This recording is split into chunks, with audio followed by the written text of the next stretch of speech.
beautiful people. It's your girl Faye. I'm back, but clearly I'm back with another reaction video. So I've been listening to a number of David Bowie songs, and today I'm here with an interview. This is on how David Bowie changed the face of modern music, and I'm so excited. I can't wait to see how it's going to be because I love David Bowie, so I want to hear how he did that. And I'm hoping that you're going to take this journey with me all the way to the end. And as per usual, I'll be giving my comments at the end. So I hope to see you there. And if this is the kind of content you are interested in, kindly consider to smash on the subscribe button down below if you haven't done so already, and be part of this beautiful family. So before I begin it, I'd love to give a shout out to Chris for sponsoring today's episode. So Chris, thank you so much. And without further ado, let's get into it. And you know the drill. Remember to stick until the end because that's where we've got the juice. And again, why not? So let's dig in and hear how he did that.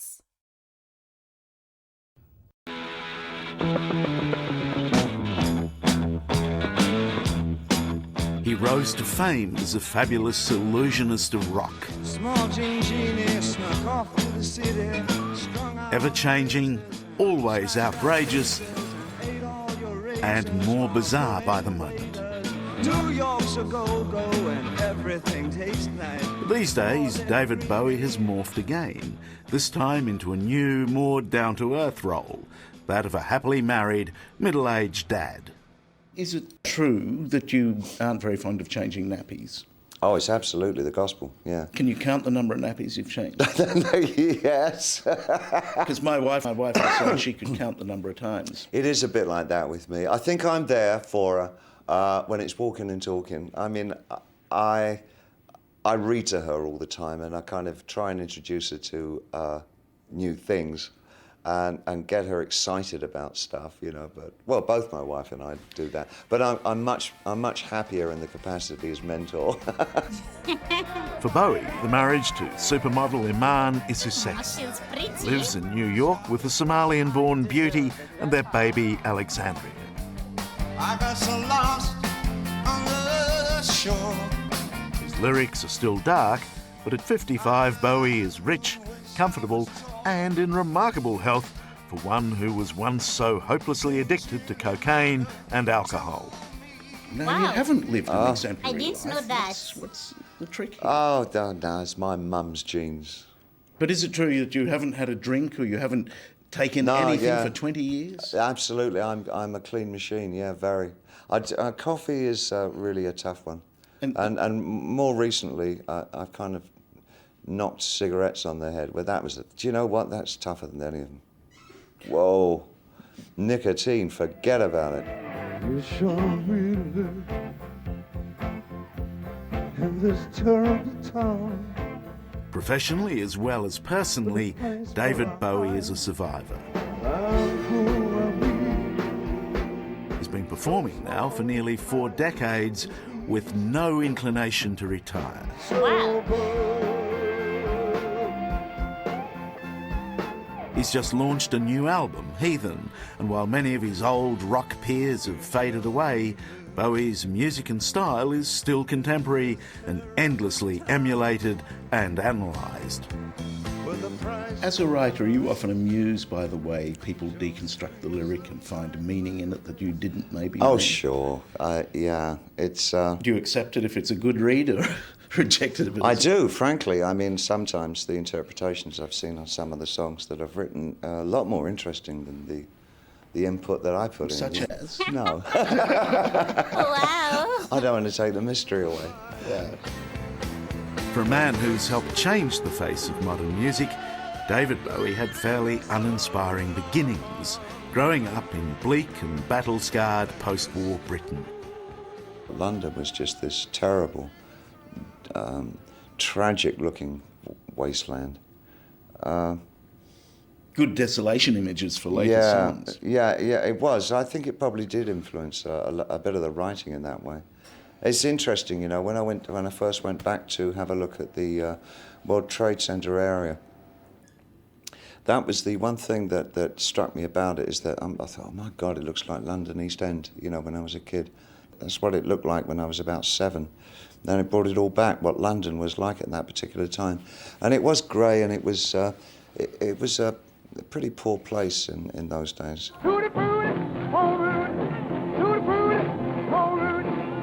Like so many of his generation, Bowie was seduced by all things American, but most importantly, by the music.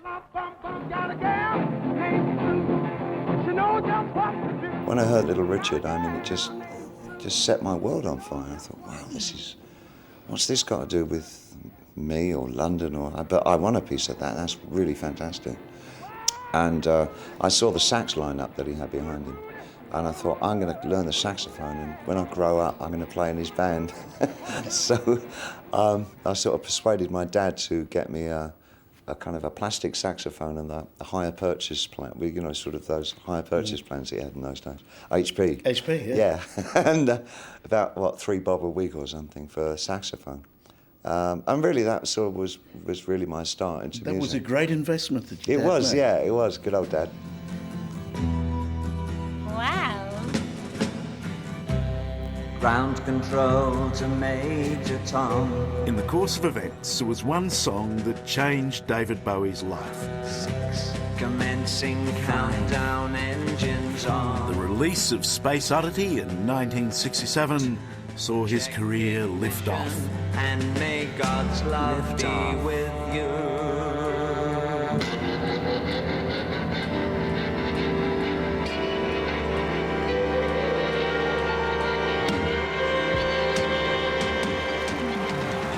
But it was the landmark Ziggy Stardust album of the early 70s that launched Bowie into the stellar orbit of rock superstardom. So began a crazy, drug-fueled ride that was to redefine modern music.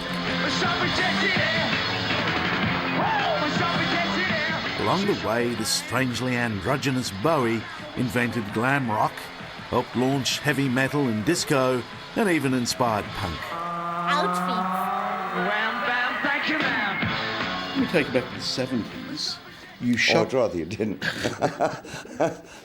Just for a moment. I've only just got here. You shocked parents. I mean, they were disturbed about their kids watching the transgender thing. Now, those same kids have kids, and they're worried by the antics of Marilyn Manson. Yeah, I think actually the worries are slightly different these days. I think they're not so... You know, rock and roll doesn't have the same currency now as it had then. I think the biggest frightener now is the disturbing lack of interest among a certain proportion of younger people. A lack of interest in...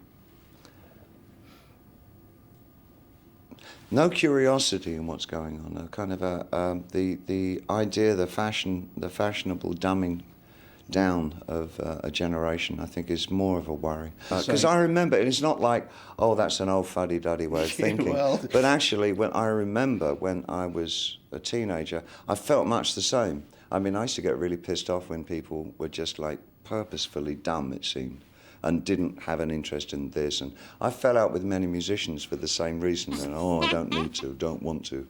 You know, and it was like, well, then go away. We know Major Tom's a junkie, strung out in heaven's high, hitting an all. He survived the worst excesses of the rock and roll lifestyle, but only just. When it was all over, Bowie landed with a thud. Hopelessly addicted to drugs and alcohol, he'd almost self-destructed. It's a bit like taking a chance on a rocket ship. You know, it might be, and I can't avoid the fact that some of it was terribly exciting, but it's if you get on that rocket, it's very likely to explode under you and you'll die. You know, but it's the kind of, you know, you're taking a real chance by doing it. The writer Norman Mailer said that alcohol gave him as much as it took from him. Do you feel the same about drugs? That's an interesting point. That could well be true. Reluctantly, you have to admit it. I think it can open up channels of imagination that maybe were closed to you. But the interesting thing is that once they are open, if you've got your wits about you, can keep them open. While Bowie beat his drug habit, there is another enduring problem he's been unable to overcome: a simple fear of flying. Now, where does this fit into your life? It allows me to just write about space as opposed to going into it. How did you get here? How did you get to Paris if you don't like flying? I got the train, mate. What do you feel as the plane takes off? Terror. Did you know the actuarial figures? I mean, you're a businessman these days. You know that it's safer to get in a plane than to drive a taxi across town. I know, isn't it ridiculous? It's absolutely ridiculous. I guess with, you know, the confluence of recent events have really sort of indicated to me that if I've got the chance to take the boat, then I will. What happens to you when you drink? I see things. What thing? Bodies. Having made his musical mark, Bowie went on to explore new creative frontiers. He became an actor and... Wait a minute, I'm so loving this. Like, I'm seeing the other side of David Bowie. On stage, is totally someone different. Like, a different part of him comes out on stage. And listening to him on this interview, he's so soft-spoken. And I'm really enjoying getting to know him on a deeper level. So I hope you're loving the interview.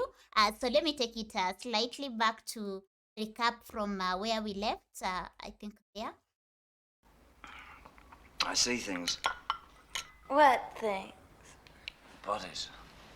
Having made his musical mark, Bowie went on to explore new creative frontiers. He became an actor, and quite a good one.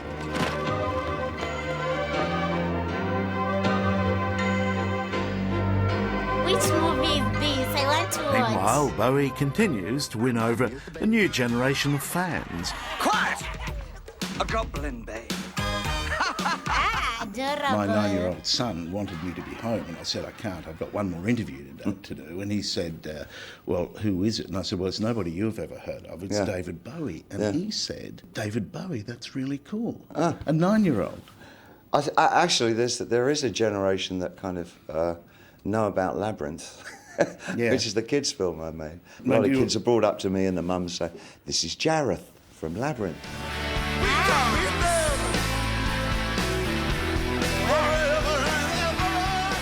David Bowie is now rock royalty, but unlike his contemporaries, Sir Bob, Sir Paul, Sir Elton and Sir Mick, he's happy to grow old gracefully without a gong. What about a knighthood? Do you think you might get a nod from I the very Queen? much doubt it. I think I've some bad boys have got knighthoods. I think I've made my feelings about it very clear. I'm just an individual who doesn't feel that I need to have somebody qualify my work in any particular way. I'm working for me. I love that.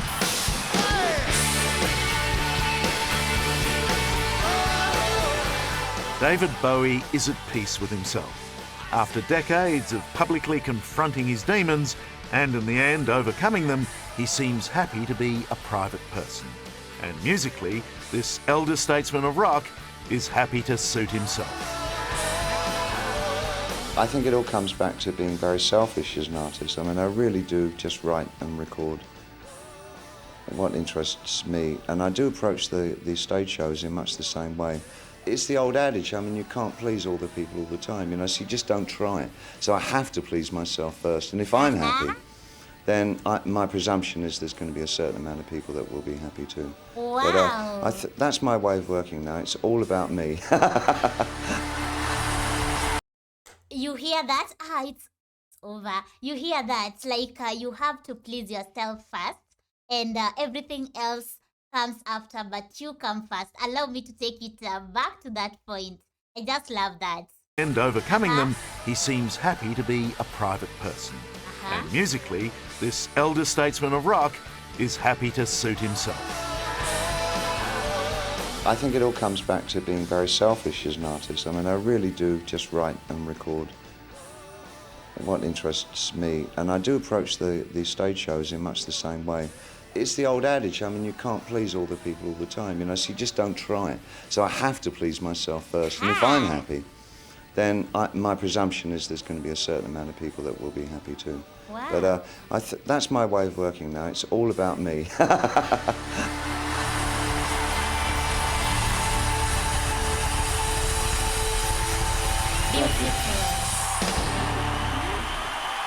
Wow, I love that.